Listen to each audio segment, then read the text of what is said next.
기독교 세계관 일기소감 권유미.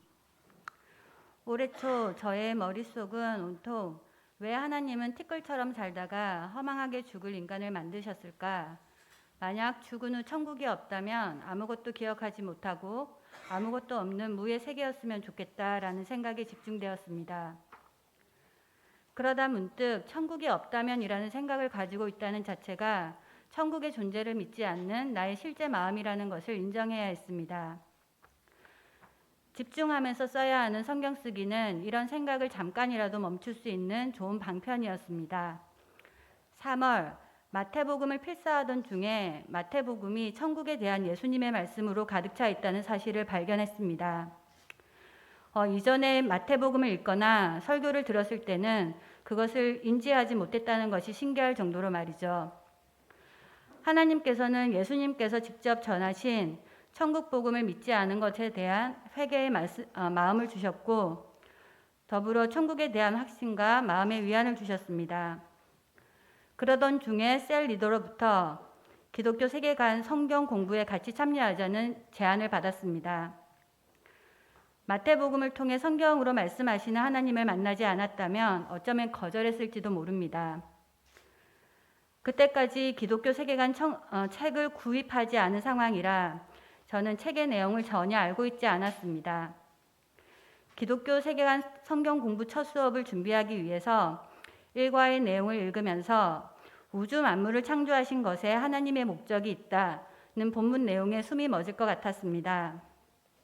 왜 하나님은 티끌처럼 살다가 허망하게 죽을 인간을 만드셨을까라는 저의 의문에 대한 답을 주시기 위해서 저를 부르셨다는 것을 깨달았기 때문입니다. 이사야 43장 7절, 내 이름으로 불려지는 모든 자, 곧 내가 내 영광을 위하여 창조한 자를 오게 하라. 그를 내가 지었고 그를 내가 만들었느니라. 저는 예전에 어디선가 들었던 것 같은 하나님의 영광을 위해 인간을 창조하셨다라는 말씀에 강한 거부감을 가지고 있었습니다. 하나님이 참 이기적이시라고 생각하였습니다. 하지만 기독교 세계관을 끝마치는 지금 하나님의 영광을 위해가 단순히 하나님을 월십하라는 의미를 넘어서 우리가 절망에 빠져 하나님 하고 부르는 작은 행위조차도 하나님께서는 우리가 하나님께 영광을 돌리는 순간으로 간주하시고 우리에게 축복과 보호를 주신다는 것을 알게 되었습니다. 하나님만을 찬양하는 것은 내 개인 시간을 너무 많이 요구하시는 거라며 하나님께 시간을 드리는 것은 주저하면서도 내가 하고 싶고 좋아하는 우상에게는 자발적으로 많은 시간을 내어 찬송하고 찬양했던 저의 죄를 회개합니다.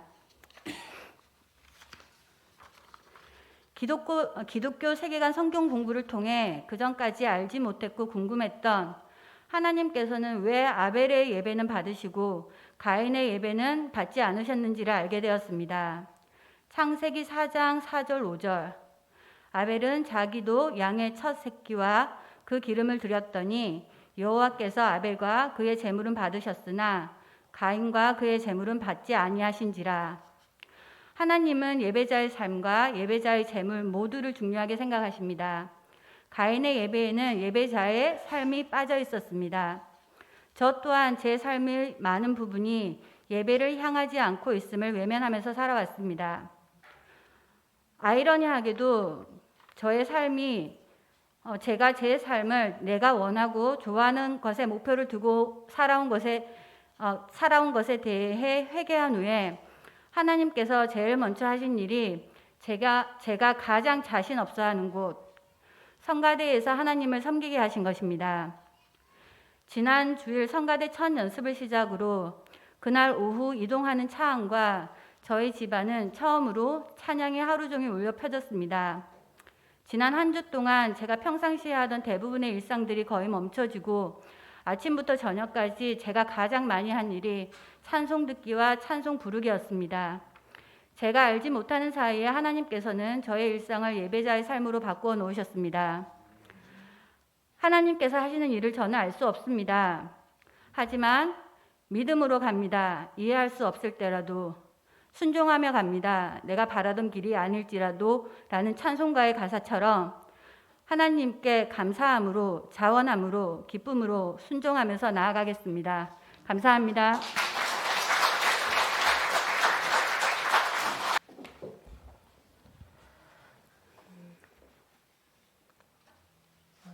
기독교 세계관 1기 졸업생 김현정입니다. 소감문을 발표하겠습니다. 13주간의 성경 공부 시간이 이제 끝이라는 것이 실감이 나지 않지만 이렇게 소감문을 작성하며 지난 수업 시간에 공부했던 말씀과 은혜로운 기억들이 머릿속을 스쳐 지나갑니다. 사실 저는 부끄럽게도 처음부터 성경 공부에 대해 긍정적인 생각은 아니었습니다. 성경 공부가 처음이기도 했고 워낙 부끄러움이 많은 성격이라 잘 알지 못하는 사람들과 한 공간에서 2시간 동안 어려운 성경 공부를 해야 한다는 건 내성적인 저로서는 많은 용기가 필요했습니다. 그리고 한번 무언가를 시작하면 사명감을 갖고 해야 한다는 생각에 선뜻 용기가 나지 않았지만 셀리더인 윤수연 집사님의 권유로 설렘과 부푼 기대를 안고 11명의 집사님들과 함께하게 되었습니다. 첫날에는 앞에 앉아 계신 집사님 이름조차 알지 못했습니다. 하지만 한 주 한 주 지나며 점점 생명의 말씀으로 우리가 하나됨을 느끼게 되었습니다. 기독교 세계관이라는 책 제목만 들으면 다소 어려워 보일 수 있지만 이제 막 예수님을 알게 된 새신자나 저와 같이 성경은 공부하고 싶은데 어디서부터 해야 할지 모르는 분들이 읽기에 아주 쉽게 풀어놓은 책이라고 생각합니다. 기독교 세계관은 크게 창조, 타락, 구속 세 단락으로 나뉘어져 있습니다. 첫 번째는 창조입니다.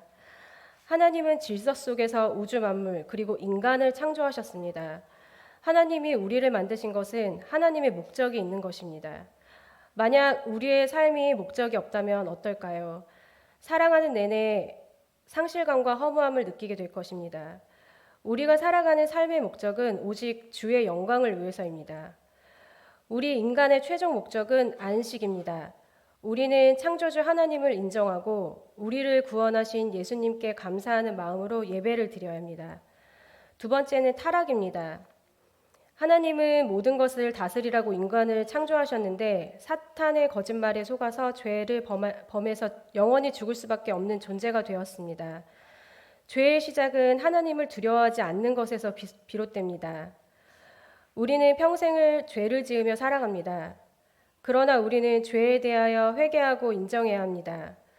죄는 하나님과의 관계를 끊어지게 하고 하나님과의 단절 속에서 죄를 지은 인간은 계속 고통 속에 살아갈 수밖에 없습니다. 세 번째는 구속입니다. 예수님은 인간의 죄의 문제를 해결하기 위해 이 땅에 오셨습니다.